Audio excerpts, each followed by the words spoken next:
Hi everyone, this is Nick from AVLI. Today I'm going to talk about student set learning goals. I want to provide, first of all, a great article here on Edutopia called "A Framework for Student Goal Setting." I'll provide the link in the notes for this video. And this is a really good primer for what we're going to talk about now.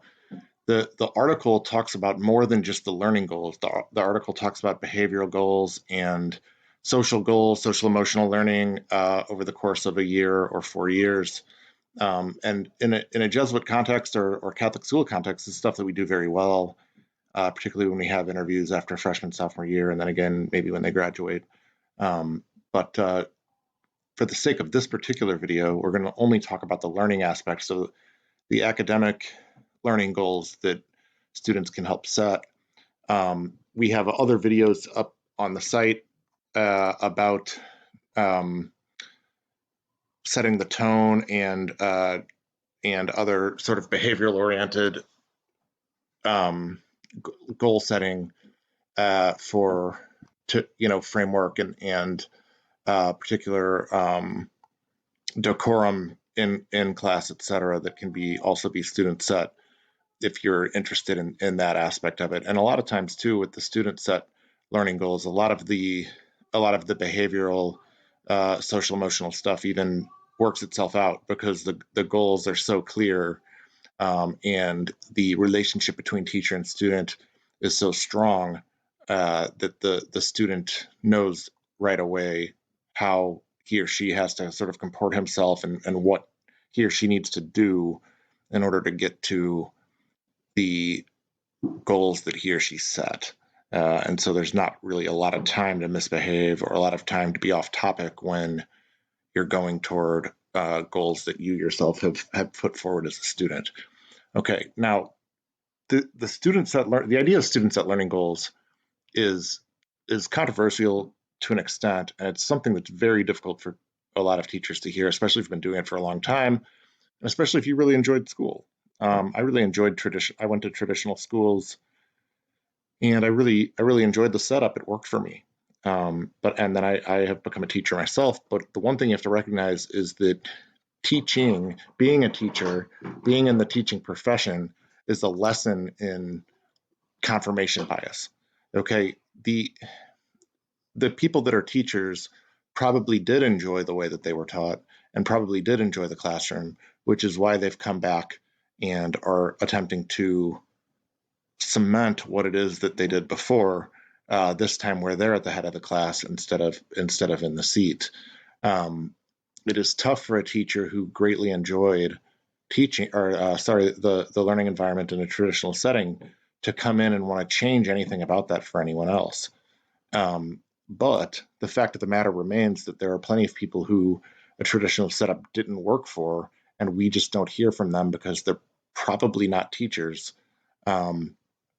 And if they are, they might have come around to the fact that it should have worked for them, or they did something that they regret in order not to not take full advantage of what they were offered. So one of the things as teachers that is very comfortable is the fact that we have complete and total control. We can micromanage every little thing from what we're doing in class all the way down to what grade a student gets. When those things are taken away from us, either by administration, parents, etc., that is the time when we start to get uncomfortable and maybe begin to complain. So being a teacher is something that means having full control over the class plan, over the ins and outs of what exactly we're talking about, when we switch activities, whether this student gets to talk, whether this person's right or wrong, and even whether or not someone gets to participate or feels valued in the classroom. So the idea of turning over a large part of our power as teachers to the student is tough. It is very hard all of a sudden to, I don't know, maybe even rip that part out of yourself, something that you might greatly enjoy as a teacher. Uh, Maybe not necessarily getting rid of it altogether, but working on it in conjunction with a student. It's a little bit like working your whole life so that you have a paycheck, and then when it's time to go on vacation, letting your kids choose. where you're going, or at least deciding in conjunction. You plan these really great vacations, like you want to go to Europe or on a cruise or something like this, and your kids come up with Disney World, which is great, but it may not be the thing that your adult sensibilities necessarily led you to, but it might be better for them. It might be something that they're looking more forward to. They might get more out of it than if they are reluctant to go to France and you take them to France because you've decided that that's better for them. Okay, so let now that we know what it is, let's compare what student set learning goals is to in comparison to kind of a more traditional way of looking at it. Now, what I'm going to pull up here is an understanding by design template. If you're not familiar with understanding by design, this is definitely something that you want to acquaint yourself with, because the second that I read any sort of understanding by design book or heard from the creators of Understanding by Design and really investigated it, it really did change the way that I went about unit planning, and it changed the way that I defined learning, and the way that I sequenced my units together. So typically, and if you don't use Understanding by Design, no big deal. Just look at any sort of unit design prompt or lesson design prompt that you have. All right, so typically you're going to have something like this, and you as the teacher fill it in. Now, whether you're a teacher-centric student or a teacher-centric teacher or a student-centric teacher, that doesn't matter. Typically speaking, the teacher will be the one that fills this chart in one way or another, and even might do it even further into individual lesson plans, um, and might even hand that out to the students so that the students know exactly what's happening on what day, including down to the established goals, skills, or outcomes.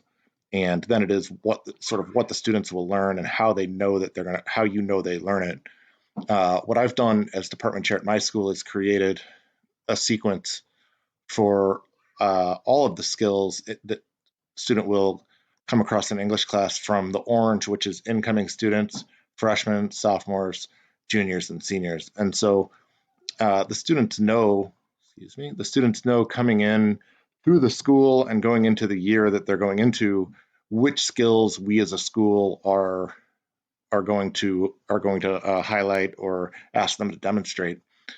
And then it's up to the teacher to sort of decide which of those skills go into the desired results and how it is that they're going to make that happen. Now, for a good example, my school would be unwilling to get rid of these exact skills because these are ACT outcomes. These are things that the ACT has sort of suggested will, if a student can do this, um, he or she will do better on the ACT than if they can't do this. It's kind of an organic way of teaching the ACT without teaching the test or teaching how to take multiple choice tests. These are the things that if students can do and demonstrate, they could organically take the ACT very, very well, or better than they could have. And as a college prep school, we have isolated the ACT, rightly or wrongly, as something that we want the students to be prepared for. And so this is something that, as a student at my school, we're not going to get rid of. Okay. However, everything else that fits in this box, we could be very malleable on, and a lot of times it's up to teacher choice. If a teacher's really into Ernest Hemingway, for instance, we'll have a teacher at school that's very interested in Ernest Hemingway. He'll design several Ernest Hemingway units and teach a lot of these skills and ask kids to demonstrate a lot of these skills through Ernest Hemingway. And that's because he, the teacher, really enjoys Ernest Hemingway, knows a lot about Ernest Hemingway, finds Ernest Hemingway valuable, and wants to share that. And that's great. Okay. This is the way that I had gone about things for the first 5 or 6 years of my career. The fact of the matter is, not every kid is going to have the same sensibilities. Not every kid is going to necessarily hold valuable the same things that I hold valuable. So as long as we can agree as a school that this is what we're going to learn how to do, everything else is up for grabs. And so if a student can decide which established goals he or she's going to go for, and start to fill out what understandings, what essential questions he or she's going to try to answer, um, exactly what they'll know, and then of course what they'll be able to demonstrate. You could even go so far as to ask the student to design the assessment. Ask a student to design the essay that they're going to write and what the purpose of it is. Go through an inquiry, IBL, inquiry-based learning process, or a project-based learning process in which they sort of create the project based on these understandings, essential questions, and goals that they put forward at the beginning of the unit. These are all really valuable things for each student, and it is something that we as teachers can gift our students with and actually turn over a lot of the learning to them, as opposed to what I would sort of like the Wizard of Oz strategy that we have going now, which is like, I've got the truth behind this curtain and I will give it to you when I feel like it. Or even my favorite, which is like, you'll figure this out when you're older, or this will make sense one day when this connects to this or whatever. But we haven't really necessarily outlined that process for the students. A lot of teachers I know prefer to keep these skills behind that curtain. They don't even want to share these with the students because it's going to be like the big reveal at the end that they were going through this sequence the whole time. If the students have this sequence and everyone agrees on it, now it is teacher and student versus this, as opposed to student versus teacher and the curriculum the teacher has come up with offhand. Okay, this is kind of the final boss. We know it, they know it. It's objective. It's not something that I necessarily wrote, and therefore, as a collective, we are going to come after it. However, they want to do that through this inquiry-based, project-based, etc. That is going to, like, however they tick these boxes, that is really going to add a lot of differentiation to what it is that we do in school. It is going to add a lot of individual flair, and it is really going to ask the kids to take control of what they learn and create an authentic experience. Again, by authentic, I'm just talking about how this skill would be used in the real world. Okay, if we're asking a student to write an essay, we have a reason somewhere back in the back of our mind subconsciously why they need to write this essay. When you're in a job, you'll need to know how to write, or one day you'll have to learn how to write a letter to your boss or something, whatever. Authentic assessment is where we're saying you are going to write this letter to your congressman as part of this class. Whatever the real world application that we see, we're asking them just to do it now, as opposed to saying, let's wait, let's practice, and then once you get down this idea for this class, eventually you might find your own application for it in the real world. We are saying school is the real world. You're learning how to do this now for that reason, and authentically, you can assess projects and essays, both formative and summative assessments, that they would be doing in the real world.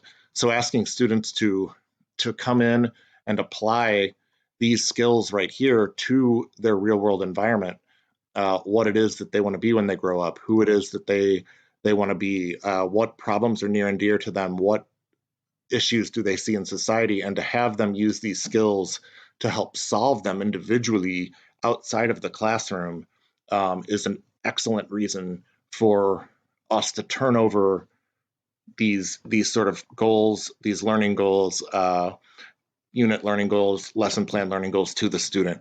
Another great reason is that it provides really simple signposts for the kids and their progress. To have a teacher tell you what you need to learn is harder to accomplish than for you to decide, maybe even with the teacher's help, what you would like to learn and how you're going to learn it. For a student to call his or her own shot, it really helps that student with the engagement throughout the unit. The last thing that I want to address is the fact that this seems like a higher level activity for maybe high school or above, but the fact of the matter is, the closer we can do this to, kindergarten, first, second, third grade, the more the students will be used to having a say or even complete or almost complete control over what they learn as they go through, and will get better at that as they continue on. My major issue as a AP English teacher is that when I bring this up to students, they are reluctant, they push back, and what they want is a lecture. They want what they had before.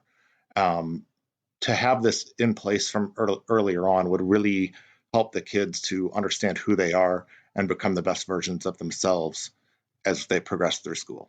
Thank you.